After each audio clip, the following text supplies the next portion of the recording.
Kalimat efektif adalah kalimat yang singkat, jelas, padat, lengkap, dan menyampaikan informasi secara tepat.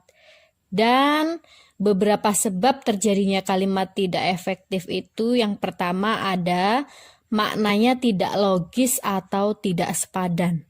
Jadi kalau ada makna kata dalam suatu kalimat itu tidak logis atau tidak sepadan, maka itu akan menjadikan kalimat tersebut tidak efektif.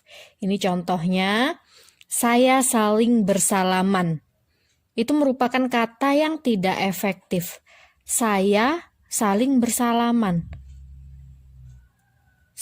Berarti saya bersalaman dengan siapa gitu kan? Jadinya kan nggak logis. Saya, satu orang, saling bersalaman. Kalau saling bersalaman harusnya ada lawannya kan, seperti itu.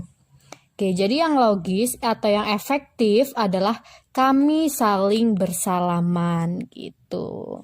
Oke ya, itu tadi contoh salah satu kalimat yang ada makna tidak logis di dalamnya yang menyebabkan kalimat menjadi tidak efektif. Oke. Kita lihat sebab yang kedua. Sebab yang kedua, bentuk katanya tidak sejajar. Ini contohnya, ia membeli buku itu karena telah diketahui bahwa buku tersebut bagus. Oke, lihat yang di garis miring, itu ada kata membeli dan diketahui. Jadi bentuk kata tidak sejajar. Jadi kalau membeli, ini kan ini kan kata aktif ya, kata kerja aktif, membeli. Ciri-ciri kata kerja aktif kan ada awalan mem ya, mem gitu kan, membeli. Sedangkan diketahui, itu adalah salah satu contoh kata pasif kan, Jadi kalau yang di sini yang membeli ini aktif dan di bagian diketahui ini pasif, makanya inilah yang disebut dengan bentuk kata tidak sejajar sehingga menyebabkan kalimat ini tidak efektif. Ia membeli buku itu karena telah diketahui bahwa buku tersebut bagus. Jadinya tidak efektif. Lalu yang efektif seperti apa? Ia membeli buku itu karena telah mengetahui bahwa buku tersebut bagus. Jadi dalam satu kalimat di sini membeli ini kalimat kata aktif dan mengetahui ini juga aktif ya kan. Kalau yang di atas tadi aktif dan pasif, jadinya tidak sejajar. Oke, seperti itu. Oke, kita lihat sebab yang ketiga. Oke, sebab yang ketiga adalah karena kalimat menggunakan subjek yang ganda. Misalnya, majalah itu saya sudah baca. Jadi tidak efektif, seakan-akan majalah itu juga subjek, saya juga subjek. Jadi ada dua gitu kan. Majalah itu saya sudah baca. Jadi nggak efektif, didengar pun rasanya ada yang janggal gitu. Tapi kalau kalimat efektifnya, saya sudah membaca majalah itu, kan pas. Jadi sayanya ini hanya satu sebagai subjek di kalimat yang efektif. Oke. Lalu sebab yang keempat ini ya. Sebab yang keempat, bentuk jamak yang diulang atau berlebihan. Kalau dalam majas seperti majas pleonasme, diulang-ulang jadinya berlebihan ya. Misalnya para hadirin dimohon berdiri, itu tidak efektif ya, para hadirin.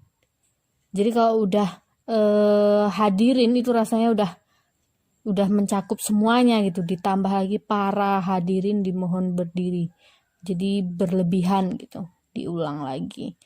Hadirin dimohon berdiri akan lebih efektif dia karena bentuk jamak antara para dan hadirin ini tadi dipakai hadirinnya saja, paranya tidak usah, seperti itu. Oke, kita lihat lagi apa sebabnya. Oke, ini sebab yang keberapa nih ya? Sebab yang selanjutnya adalah penggunaan kata depan yang tidak perlu. Misalnya, kepada siswa kelas 12 dimohon berkumpul di lapangan. Nah, ini kan tidak efektif. Kepada siswa kelas 12 dimohon berkumpul di lapangan. Seperti bahasa surat jadinya ya. Kepada yang terhormat gitu. Tapi kalau diubah menjadi siswa kelas 12 kami mohon berkumpul di halaman. Jadi tidak usah ditambahkan kata depan kepada. Nah, ini kan yang tidak efektif karena ada kata kepada di depan. Kalau yang efektif tidak ada pakai kata depan kepada. Karena dihilangkan kepada saja sudah lebih singkat dan jelas gitu.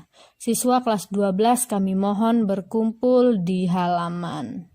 Tadi kepada siswa kelas 12 dimohon berkumpul di lapangan. Jadi ini pun ada lebih jelasnya juga, kami mohon. Kalau ini kan dimohon. Oke. Tuh contohnya penggunaan kata depan yang tidak perlu. Lalu ada lagi tentang salah nalar. Jadi sebab kalimat menjadi tidak efektif itu adalah karena salah nalar. Contohnya, mobil Pak Adi mau dijual. Ini tidak efektif. Mobil Pak Adi mau dijual. Seakan-akan berarti bisa jadi mobil Pak Adi tidak mau dijual. Kan seperti itu. Padahal yang efektifnya mobil Pak Adi akan dijual. Jadi penggunaan kata mau ini bisa dirubah dengan kata akan. Kalau mau tidak mau itu kan seakan-akan dia bisa menentukan pilihan mobil ini mau nggak dijual. Seperti itu kan. Jadi salah nalar, jadinya salah maksud gitu.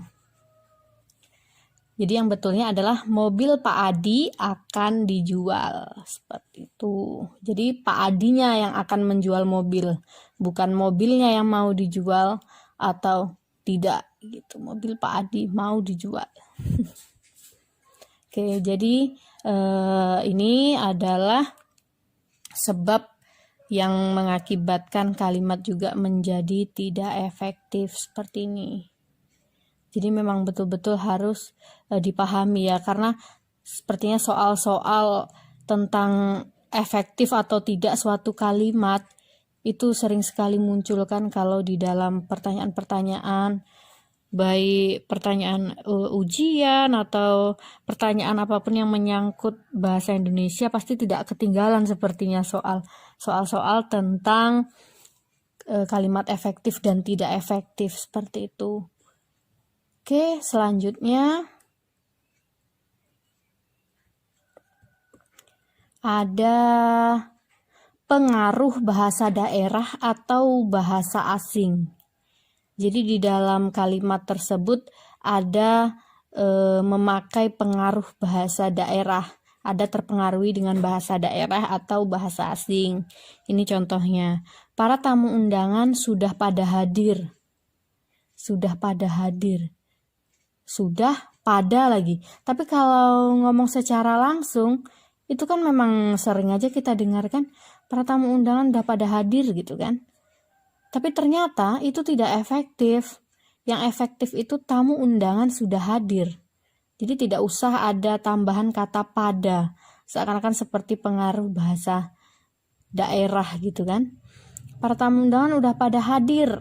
Itu kan bukan bahasa Indonesia yang baku ya, itu seperti omongan-omongan biasa saat di rumah atau ketika berbicara dengan lawan bicara secara langsung, itu masih bisa lah diterima gitu kan. Tapi kalau dalam ragam tulis seperti ini, yang cocok adalah tamu undangan sudah hadir, itu yang efektif karena singkat, padat gitu kan.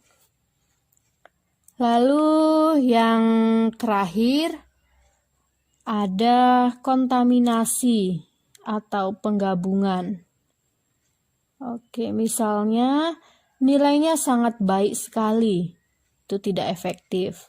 yang efektif nilainya baik sekali atau nilainya sangat baik.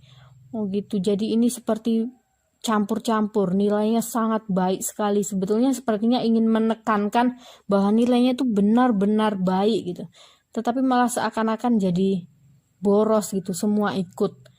Sangat baik. Sekali lagi. Harusnya kan nilainya baik sekali atau nilainya sangat baik. Udah sangat pakai sekali, jadi double-double. Seperti itu.